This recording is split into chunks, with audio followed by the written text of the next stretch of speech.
Hello, and welcome to Town and Gown's continuing virtual lunch at the Forum. I'm Paula McCants, and I serve as the first vice president to Town and Gown. I'm in charge of programming and specifically lunch at the Forum. In this unprecedented year of learning new ways to approach our usual activities, we continue to be grateful for this virtual format that has allowed us to reach new audiences. So if this is your first time with us, we welcome you and hope you may become a regular member of Town and Gown. And a heartfelt thanks to all who are joining us today. If you are unfamiliar with Town and Gown, we urge you to visit our webpage at chapman.edu/TG to learn about our 53-year history and our partnership with Chapman University. And while you are there, please watch the videos introducing our 3 scholarship recipients for this academic year. I assure you that you will be most impressed to learn what potential our students are able to achieve through scholarship support. In addition to our dedication to Town and Gown Endowed Scholarship Fund, we are also committed to connect the entire Chapman family, including alumni, parents, grandparents, current and former faculty and staff, and the community, and to provide an opportunity to learn from outstanding faculty and administrators through our Lunch at the Forum programs. Our program today, entitled Breaking Barriers, Empowering Women Through Sports. Our speaker is Chapman women's basketball coach, Carol Jew. At the end of Carol's program, she will answer a few questions, which you are invited to type in at the bottom of your screen. As a special surprise to Coach Jew, we invited one of her former players to introduce her. It is my pleasure to present Linda Lee, now Linda Lee Zaragoza, a 2-sport athlete in basketball and volleyball at Chapman University, who earned her Bachelor of Science degree in athletic training in 2010. 3 years later, Linda pursued her master's in medical science degree from Marshall B. Ketchum University in Fullerton, California. She is currently practicing locally as a physician's assistant. Linda was thrilled to be asked to introduce Carol. So here she is to share a little bit about Carol and the impact she has on her players. Hi, Carol. Surprise. No wonder. All righty, let me get started. So I was super excited about this, but hello, everyone. My name is Linda Lee Zaragoza, and I'm a proud alumni of Chapman, class of 2010. First and foremost, I'd like to thank Town and Country for the privilege of introducing today's speaker, Carol Jew. She's Chapman's all-time winningest women's basketball coach. She has won over 300 games in her 17 seasons, which averages to nearly 19 wins per season. She has won nearly 70% of her games, which ranks her 36th amongst more than 400 active Division III women's basketball head coaches. Under her, the Panthers have made 9 NCAA tournament appearances, produced 5 all-region players, and 3 academic All-Americans. Since joining the Southern California Intercollegiate Conference, also known as SCIAC, in 2012, the Panthers have made 7 SCIAC tournament appearances and have had 3 SCIAC Player of the Year. Carol and her staff were recognized by their peers as SCIAC Coaching Staff of the Year 3 years in a row, from 2015 to 2018. Last but not least, and as much as she would prefer team accolades over individual accolades, she has also been the recipient of Division III Independence Coach of the Year 3 times in her career. Prior to coaching, Carol was an exceptional basketball player in her own right. She played collegiately at both Cal State University Los Angeles and Claremont Mudd-Scripps, and was selected team MVP and named All SCIAC team while playing at Claremont. She has also been inducted into the Montebello High School Hall of Fame in 2011 and will no doubt be inducted into Chapman's Hall of Fame sometime in her career. Beyond basketball, she is all about family. Her parents, Mr. and Mrs. Jung, sisters Na and Anna, brother Donnie, and of course, her most loving and supportive husband, Kevin, and sons, Riley and Carson. Carol's presentation today is titled Breaking Barriers, Empowering Women Through Sports. She certainly has empowered countless women with the parallel she has been able to extract between life lessons and playing basketball. She's a trailblazer for Asians, females, and other minority groups alike. But it is her universally unwavering dedication and commitment to teach and coach that makes her this great person. Carol's biggest impact on players is rooted in who she is. She's a mother, a friend, a coach, a sister. She is whoever you need her to be at the time to get you through the toughest time of your life, whether it's an open door to her office, a shoulder to cry on, or simply the "you got this" encouragement right before tip off. Throughout the years, she has impacted hundreds, if not thousands, of lives, both male and female, on and off the court. She'll go out of her way to treat every single human being as if they were a close family or friend. She'll make sure that players 17, 18, 19, and managers make it on that plane to these NCAA playoffs, even if it means spending money out of her own pocket to make it happen. That's just who she is. Coach, I love you, and I'm so grateful to have you in my corner. On behalf of myself, my family, and all the ladies you've empowered throughout your life, thank you. So without further ado, it is my pleasure to welcome Chapman's very own women's basketball coach, Carol Jew. Oh my goodness, Linda. Just made me emotional there. Thank you for that nice introduction. And I have friends and family and people I don't know on this call. And even there's, it's 3:30 in Taiwan, and I think we do have someone in Taiwan. So thank you so much. Paula, thank you also. Town and Gown, I really want to thank you all for letting me have this opportunity. I believe I spoke maybe 8 years ago live, and we were hoping this would be live when we decided to talk about this 8 months ago. When I did speak then, it was funny because it was right when one of my players got a job, and her name is Rosetta Henderson, and I'm pretty sure she's there. I thought I saw her, but I got a call from her mother, and it was called the Hallelujah.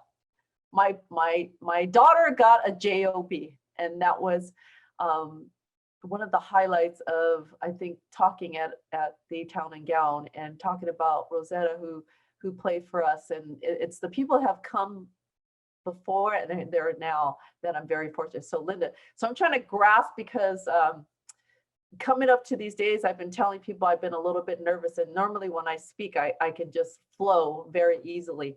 And I have been quite nervous today. And when people were telling me that they were going to listen to me talk, and I thought, oh my goodness, I got to curl my hair. So you know what? I have to curl my hair to look nice, just like I do when I try to coach the women. If some of you don't know, I did not set my sights to actually become a basketball coach. I actually was going to do business. I have been working with my father since I was 10 years old in the import-export business. And I went to school to study accounting. And I started off at Cal State LA, and I played there for 2 years. And then I finished my 2 years at Claremont McKenna College, who is one of our nemesis in our conference. From there, I'll tell you, 18 years ago, I applied for fun. I was the interim head coach at Claremont. Our head coach, Jody Burton, took a sabbatical. And that following year, I applied for Chapman. And I didn't know if I was going to get it. And I told my sister, I said, you know, I've been an assistant coach at Cal State LA for several years and at Claremont for several years. I might need to pull my weight, because I did ask my husband after doing accounting several years. I said, can I coach instead of doing accounting? Let me see if this works. So I was substitute teaching for both my sisters, who are elementary school teachers. I subbed in our school district, Montebell School District, and then so decided to go into coaching. So the present Dave Curry, the previous athletic director, Dave Curry, gave me a chance, because I told my sister, if I don't get this job, we're going to open a Jamba Juice, or we're going back into business. Well, I didn't get to open that Jamba Juice because I'm always taking the girls for their snacks at Jamba Juice. And I'm here 18 years later, still the coach. So I think I found my niche. And so basketball is a big part of our life. My dad, he tells me he's 82, still plays basketball. My mom loves basketball. I can't call her during a Laker game at all. The other day, my dad happened to fall down, slip, and they didn't tell us, and hit his head until my brother saw that he had a little bump on his head. And I said, you guys, I didn't know till a Sunday, and it happened on a Friday. And I called my mother and I said, hey, I just talked to you on the phone.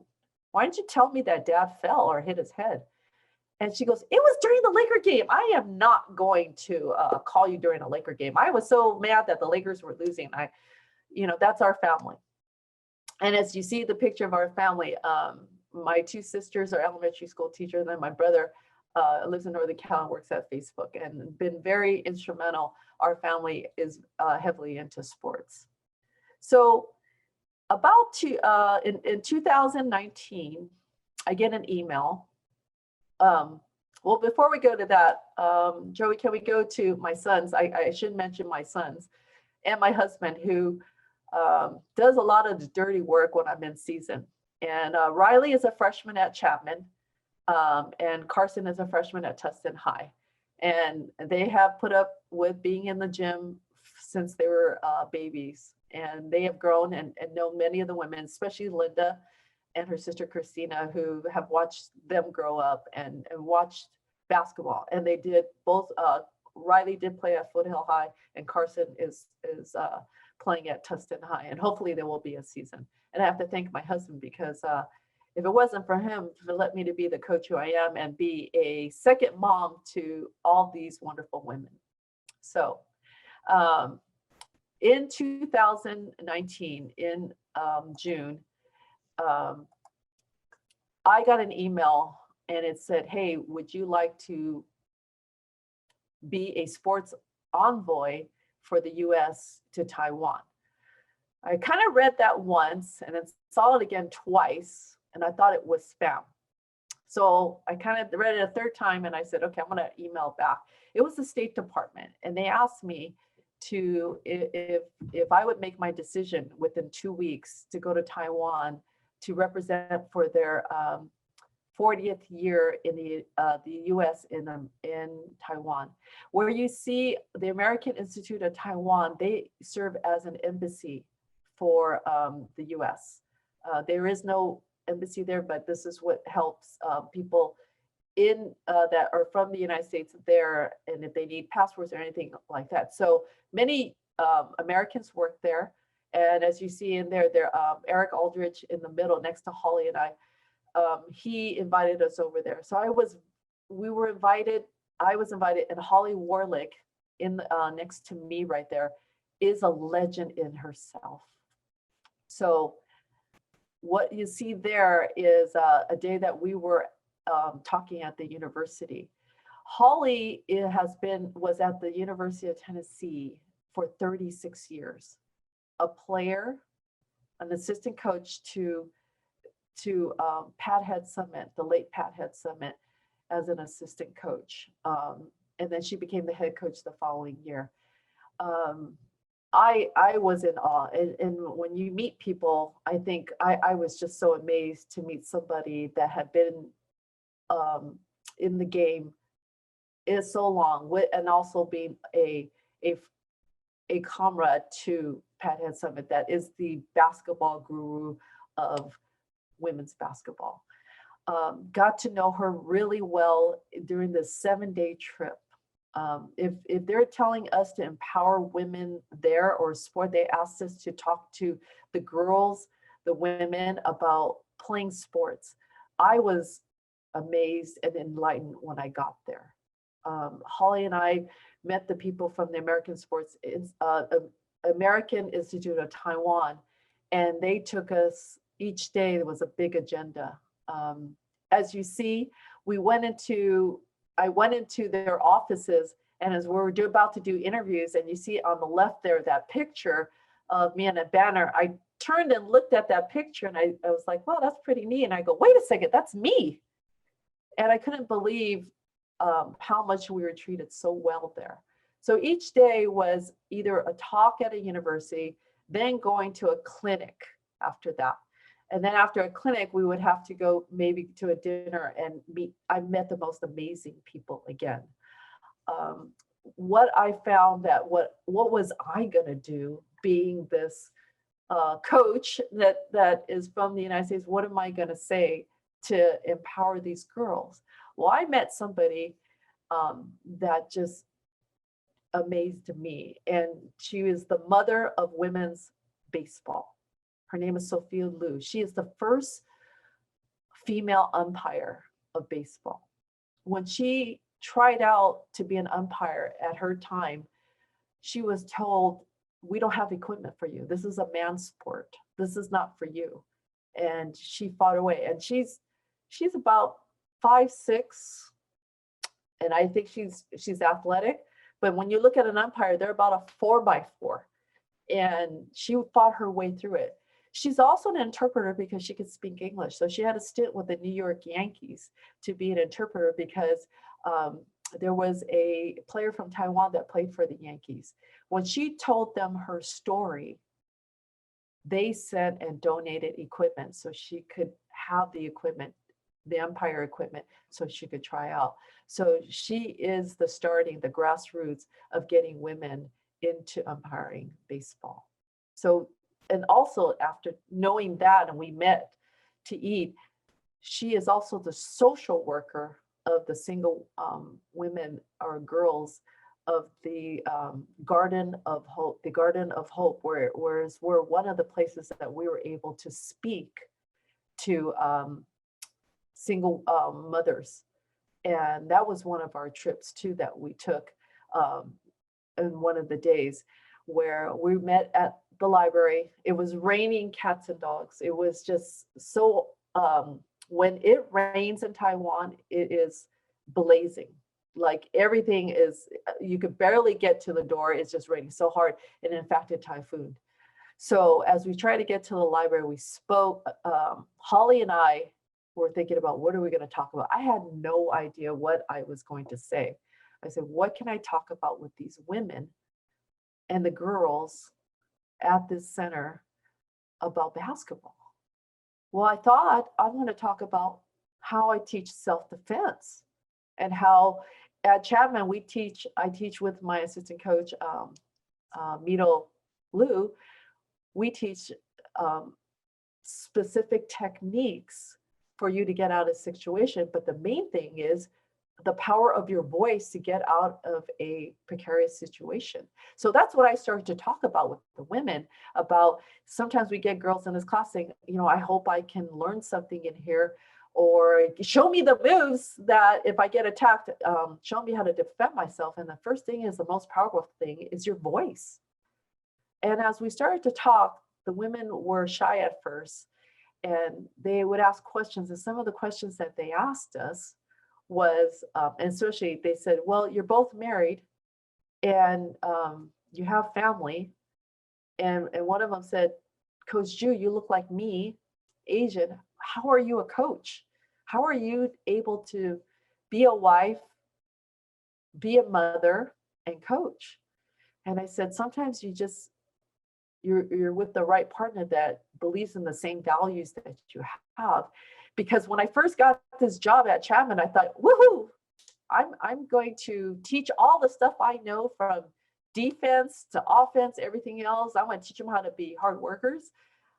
But when I finished my first year, I realized it was more than that. It was more than X's and O's. I needed to get these people, these girls, these women to buy into what I'm selling.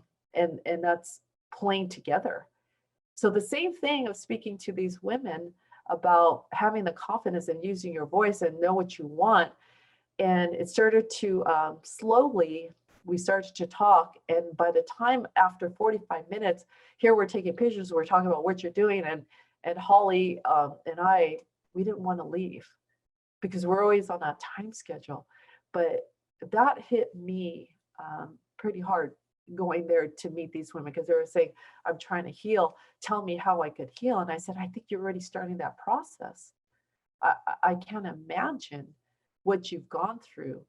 And meeting them, I think, gives me the experience how I can help others. And as Linda told you all, is sometimes you just got to be that person that listens to your student athlete, your player who might be going through a little funk, and it might be something about home, it might be just something, anything. But it was unique. So meeting the mother of women's baseball to tell me she is the social worker at this place and she's trying to give a mark of herself of being, an umpire in a male dominant sport. Wow, that shocked me. Then I met a Harvard graduate who's originally from Taiwan who played football there. And he said he came back and he started a company to enrich more physical activity in the junior high school because they only teach 2 hours a week of physical activity, physical education, where we have it an hour each day for our kids in the United States. And his name is Chung Ho.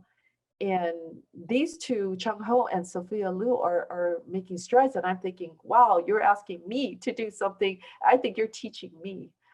One of the days that, again, raining really hard, we're at a university. Again, we'll have a talk, and I think you don't meet people by accident. I had somebody in the crowd come talk to me afterwards and said, because I told him I'm from a part of China that's southern China, and we speak this Hick language, because I said I'm a country girl. The boy in the stands, or he's a man or he's a student, came up to me and started speaking to me in my native tongue that is called Taiwanese. And I kind of took back and I said, wow, you know our language. She goes, oh my goodness, my grandma taught me this language and now I live in Taiwan. From there, I thought, wow, such connections around the world and just to be here of that. From there, we went to another clinic. We went to a junior high school, again, raining so hard. I went from a skirt, as you saw, and then I went into, I had to go into coaching gear. It's funny, I'm wearing the same polo shirt that I was wearing that day I was doing the clinic. As we get there, we're coaching junior high kids, and it is raining so hard again, and half the gym is flooded. And then it's lightning, it's thunder, and it's hot. So you can't tell here, but I'm sweating like crazy there, drenched. And I lost my voice because I was trying to shout through the thunder and the lightning coming through. But we had a ball. Holly and I, we were able to take 2 groups and then we were teaching them. So we were doing clinics for junior high kids, high school, and college, and then semi-pro. And then we did a little Q&A with some of the players, and the same questions that I think are asked here. And they said, Coach Drew, I'm afraid to make a mistake because then I get yelled at.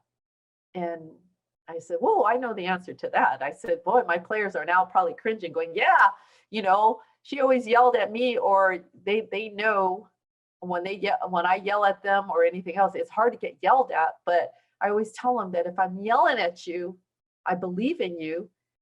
And by the end of the game, everybody knows your name.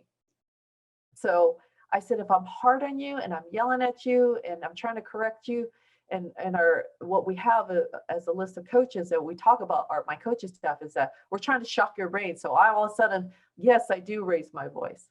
I'm going to say things. I'm going to make you better, because I don't want you to just be on this team. I want you to be a force on this team. And I explained that to the players, saying it's okay to make mistakes. And yes, you're going to have to endure the yelling, but I think it's what we're trying to do is prepare you for the future, that when it gets hard, it's going to be that much easier. So practice is going to be hard, screaming and yelling, then the game might be that much more.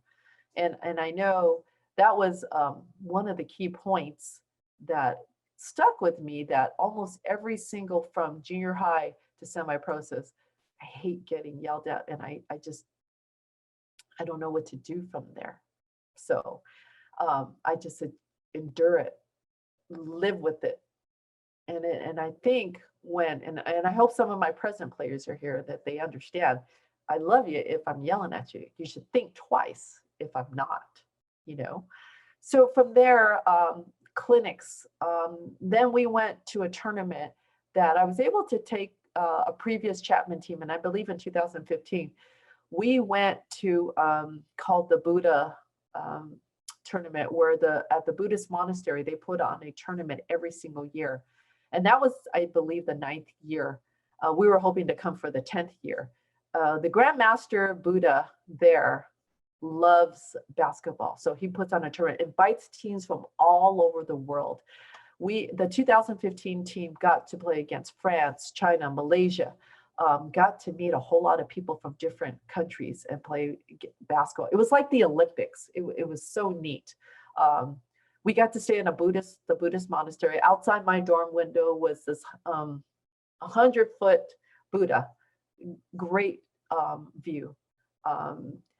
Every morning we were treated to a vegetarian breakfast, but yet it was fresh fruit, and you can tell the difference.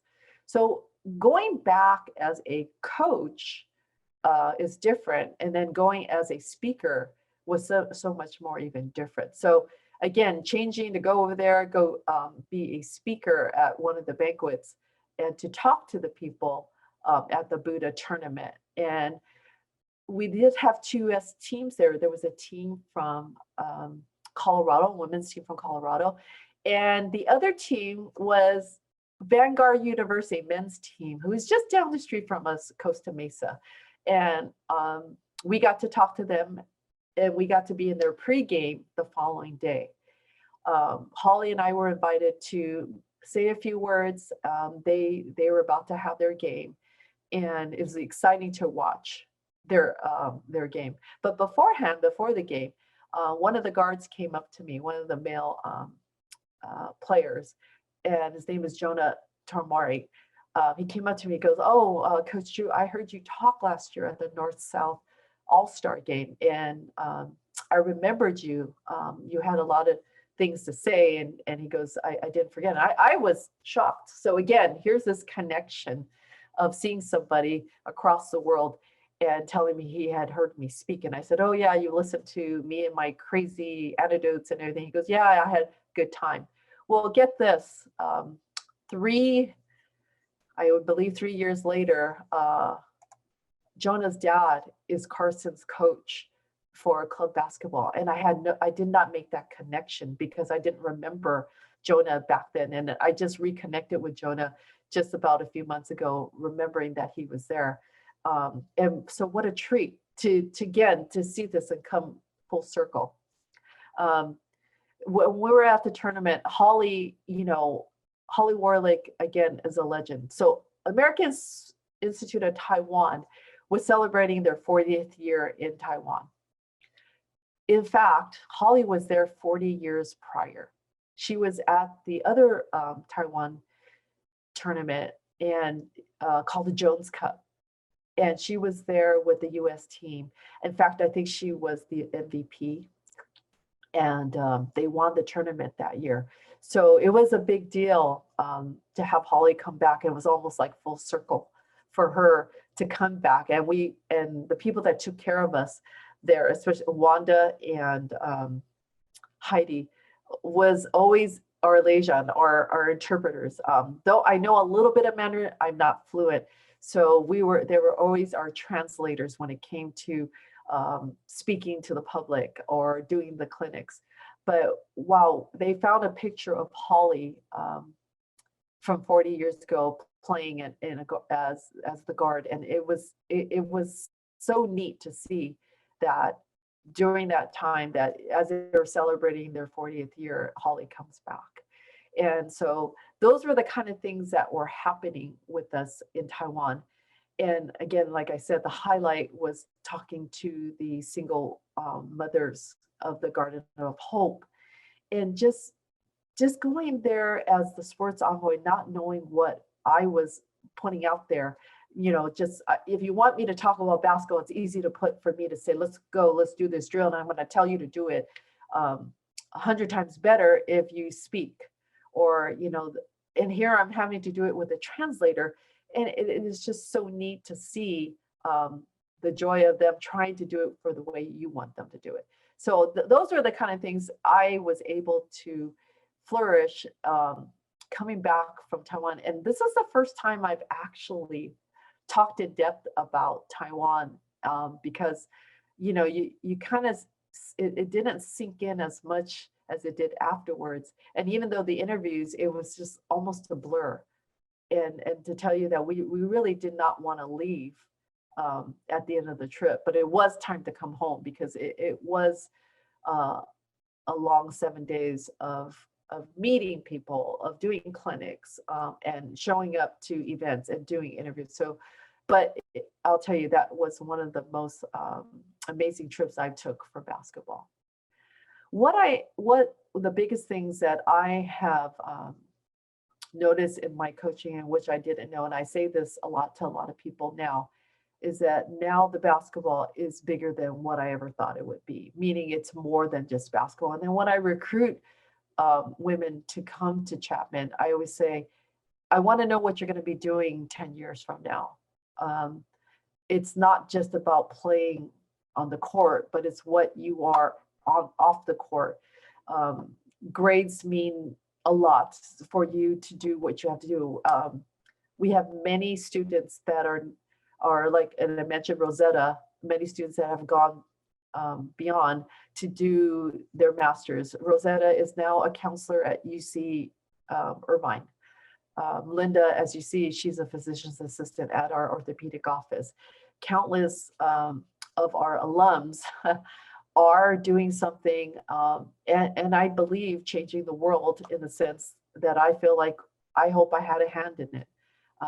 There wasn't, I think last year, where the alums, my job is not done. They'll call and come over and say, let's go to dinner.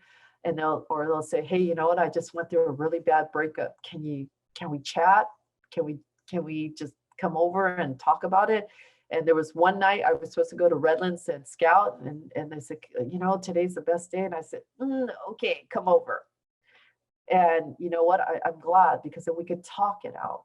And so I'm very fortunate of the people who have come through the program. The alums, thank you so much for being in the stands. There was a game where I thought, wow, there's a lot of alums here today. Wow, this was a big game. It was against Kalu. Yeah, it was a big game. And I didn't realize it was number 300. And really for me, and most of you who have played for me, to me, it's not about the stats. It's about the family. It's about getting each other to play together. We do love to win, absolutely. But the individual stats are always the ones that kind of get me where I'm not sure. I don't even know. Thank goodness for our sports information director, Stephen, that will keep us there. So the alums will come to practice. They will probably help spread the word so I don't have to yell so much. And I think hopefully in my time, and some of my alums have said I've gotten soft. I don't think I've gotten that soft. So I'm very proud to have the alums that will always be there for us. I can't imagine it without you.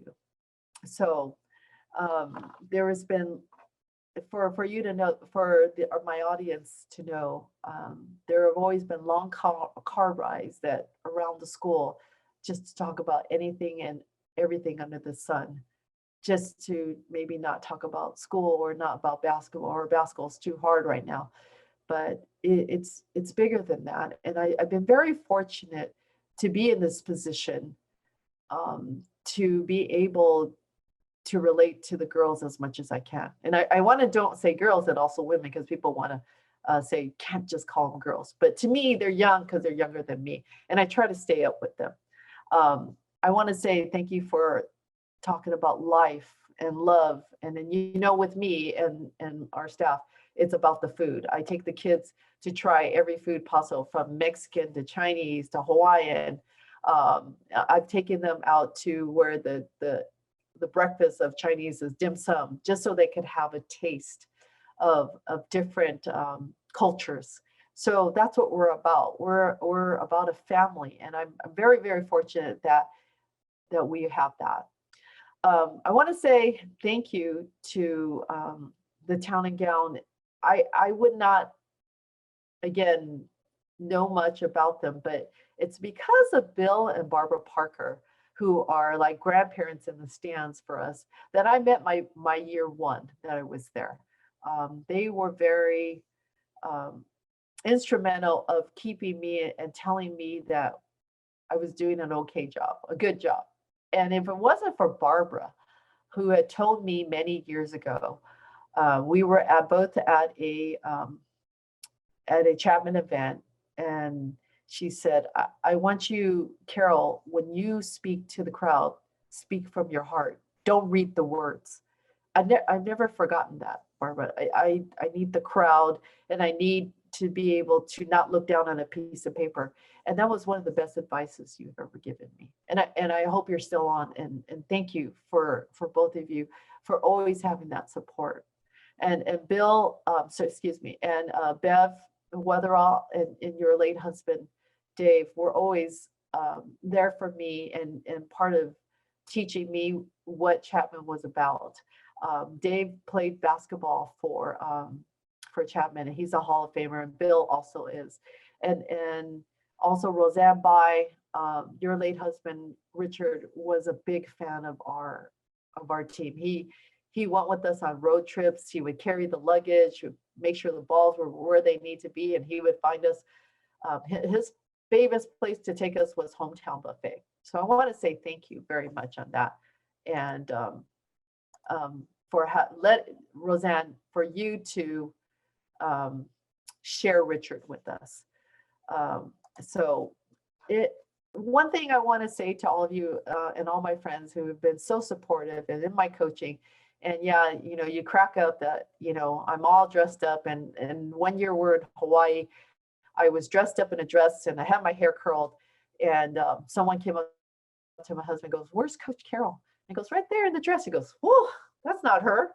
Because when you see me on campus, or you see, I'm usually in shorts or a t-shirt or a hoodie, and I don't look the same. Yes. So I try to look nice when I coach, but I want to say I am grateful. I am very thankful for who I work with in our athletics staff at Chapman. They are very, very supportive. We all work together. And for the people who have played in the program, I appreciate everything that making this program a family and coming and always keeping in touch, because I do want to know what you're doing when you're done. It's not just about basketball, it's about life. And I did talk to you all, and I said we don't meet people by accident. We don't. And I don't think there's any coincidences in life. I think we meet people for a reason. And with that reason, I think you have helped me become a better person, a better me, a better coach, and I appreciate that. So thank you. Paula, I think if we wanted to go to Q&A, I just wanted to say thank you to everyone. Thank everyone for making a better version of me. Okay, well, thank you, Coach Ju. What a fascinating program you shared with us today. We couldn't have asked for a more personal and impactful reflection on women's basketball, building character and strong young women, and athletics in general. But before we go to Q&A, I just would like to announce that Town and Gown will be making a gift of $300 to the Chapman Fund in your honor, and to provide scholarship support to student athletes. Oh, thank you very much. Really appreciate that. Okay, well, we'll go to the first question, and that is, what is your opinion on the admissions process and athletics at Chapman and within collegiate sports in general? I'm sorry, you kind of cut out there. Can we do that one more time? Okay, what is your opinion on the admissions process and athletics at Chapman and within the collegiate sports in general? Well, it's tough at the Division III, if this is what you're talking about, to do the admissions process. I know when I used to play against Chapman 30 years ago plus, you probably only needed a 2.0 and a heartbeat to get in and pay for it. Today, it's a little bit difficult to do that process. You need at least a 3.8 GPA, and then I know the SAT isn't required, but it's a good gauge, and you need at least a 1300. And the cost of coming to Chapman. So because we do not offer athletic scholarships, that's a tough one for me in that process of going through that admissions part. And we're very, you have to be selective because it's got to be the right fit. I hope that answers your question. Absolutely. I think that's what Chapman is so renowned about, is that fit. So thank you for answering that. Our next question is, and this is kind of a timely one, I guess. What do you think the impact will be on Title IX if males identifying as females continue to enter women's sports? You know, it's funny. I worked out this morning, and the two guys I work out with have all males as sons. They have sons, and that's the question they posed to me this morning. And I thought, wow, that's going to be a tricky one for all of us, because is it going to take away from a spot on the team? So I haven't really dove into that. So there's a lot of different ideas, and I don't know if it's going to be with schools, can they do that, or the case. So I need to really investigate more on that as one. But it's funny that you posed that question today, because that was the talk at the gym today. Good. Well, you had a little bit of time to think about it, and now probably even more. Yeah. What advice would you give to an Asian high school sophomore basketball player looking to play at D3? What steps should they take now to achieve the goal? I'm going to tell you a story about a kid I met at 10 years old, Kylie Yoshimura. She said, "Hey, what do you think, coach? What advice can you give me?" And I said, "You know what? First thing is make sure you get your school in order. Make sure you got high grades."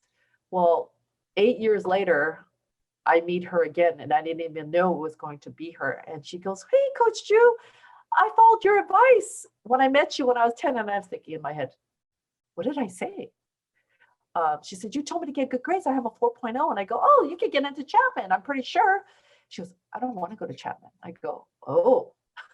She goes, I want to get away. I need to go somewhere else." Made a few phone calls, called Minnesota schools, called University of Dallas. University of Dallas, she got a scholarship, not an athletic one, but academic. And she played 4 years there because of the fact she had the good grades. I think she's a Hall of Famer for them too. And so we used to play against them, but I wouldn't let her beat us, of course. But I thought that day, I said, man, she listened to me. Man, maybe more people will listen to me. But that's my advice, is the first thing is take care of the studies in the classroom. And I would say when you play like there's no tomorrow, because like right now, we're not able to play at all. And I'm sad I can't watch my high school freshmen play yet. So you know what? Treat it, first thing first is academics. And then that will give you the open door.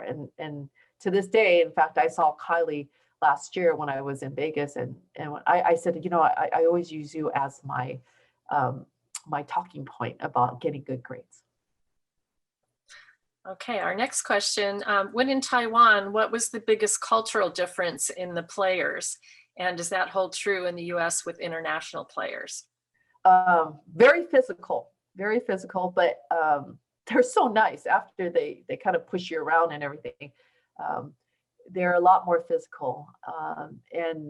And I think, to me, the ones that do play, because the whole point was for us to tell the students who weren't playing or not doing any physical activity, it was about, okay, you can study, but let's put some let's do some sports so your body can move. Because as like the Chapman 4 pillars, right, we're talking about, you should, it's not just about studies, it's not just about what's the best college you're going to get to.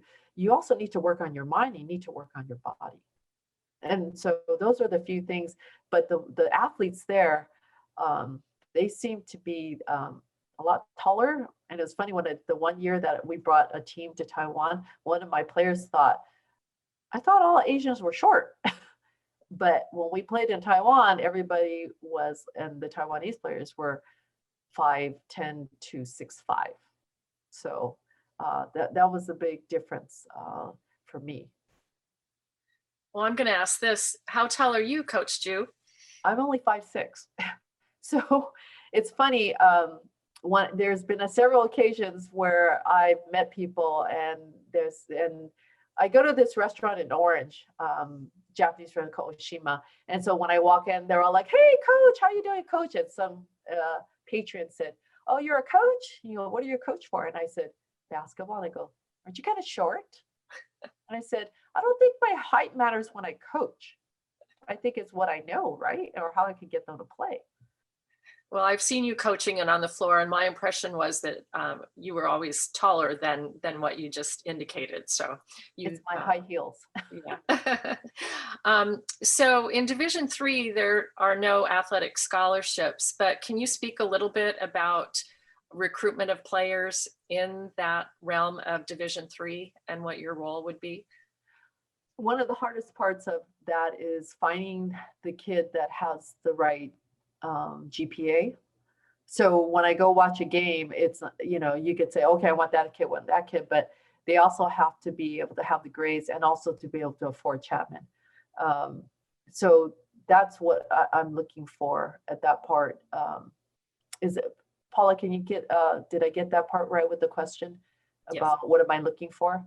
Yes. I'm also looking for, I'm watching mannerisms. So when people send me a highlight tape, I always ask them to send me a full tape, because I want to see what they're doing on the court. Are they high-fiving their teammates? Are they sitting on the bench and they're mad about something? You know, what is their demeanor? What's their body language? That's what I like to look for. So when I'm looking at skill, yes, you still got to be skillful, and I want to see, can they relate? So I'm watching a lot of different things. So when recruiting that, and then the next step is, okay, can they get in? That's the thing. So I always say, hey, why don't you apply? And if you can get in, this is what, then we go to the next process. Okay. Well, I want you to know that Blair Camarada is sending you some love here today. Oh, she's great. Have One a of our, question, but she's reaching out. Okay, next question.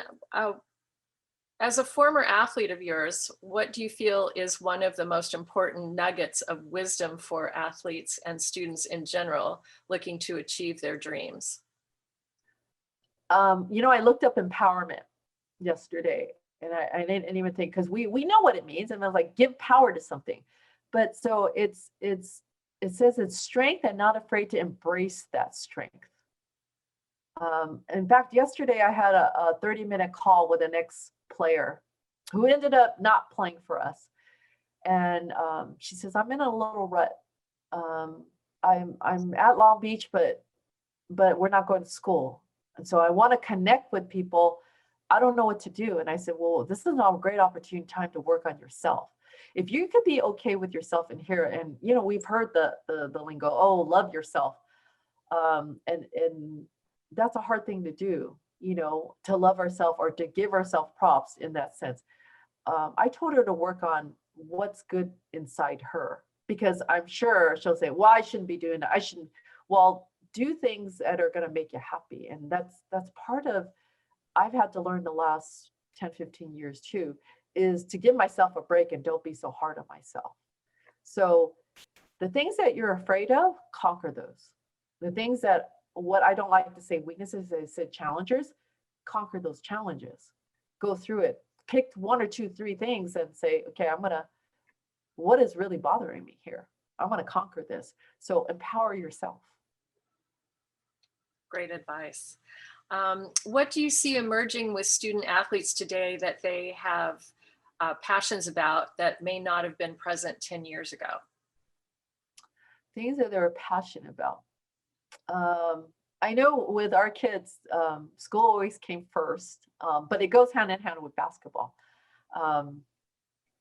I think now it's more about what I can do to make myself happy in the career I'm going to pick.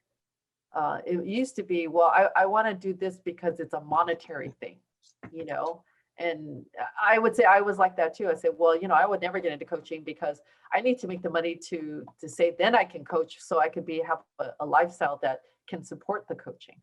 I'm noticing more kids are doing things that will help worldwide or in the moment. our teams in the last 4 or 5 years have been going into health science kinesiology because they want to be in sports still. They want to be in physical therapy so they could help others. And I have many of those alums that are doing that right now. And I think they could see when they're helping someone else, you get that great energy back. So I think that's where the passion is going, to do what you love as opposed to say, you know what, you're supposed to be doing something else to make more money. Is that, if that makes sense? Okay, and I think this would be our last question. I think it's a good one. Is it enough to play high school basketball, or would you say that playing club basketball is almost an unspoken requirement to get recruited? I don't think so.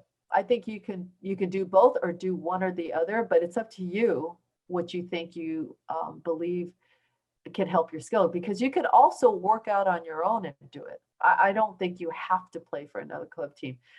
Honestly, sometimes I don't know if the club team is always in your best interest. And I'm sorry to say that, but that's how I truly feel.